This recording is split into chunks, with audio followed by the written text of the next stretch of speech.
ഒളിമ്പിക്സിൽ ഫെൻസിംഗ് താരം നദ ഫഫീസ് ഉള്ളിലൊരു ജീവന്റെ തുടിപ്പുമായാണ് മത്സരത്തിനിറങ്ങിയത്. കായിക ലോകത്തെ അമ്പരപ്പിച്ച് താരം താൻ 7 മാസം ഗർഭിണിയാണെന്ന് വെളിപ്പെടുത്തുകയായിരുന്നു.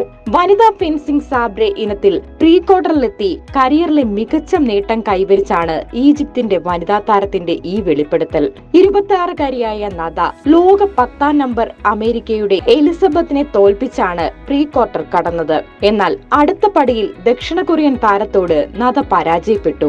എങ്കിലും തന്റെ ജീവിതത്തിലെ ഏറ്റവും പ്രത്യേകത നിറഞ്ഞ ഒളിമ്പിക്സ് ആയിരുന്നു ഇതെന്ന് താരം പറഞ്ഞു. മത്സരവേദിയിൽ എന്നെയും എതിരാളിയെയും മാത്രമാണ് നിങ്ങൾ കണ്ടത്. അതിൽ ശരിക്കും ഞങ്ങൾ 3 പേരുണ്ടായിരുന്നു. ഞാനും എതിരാളിയും പിന്നെ ഈ ലോകത്തേക്ക് എത്താത്ത എന്റെ കുഞ്ഞും.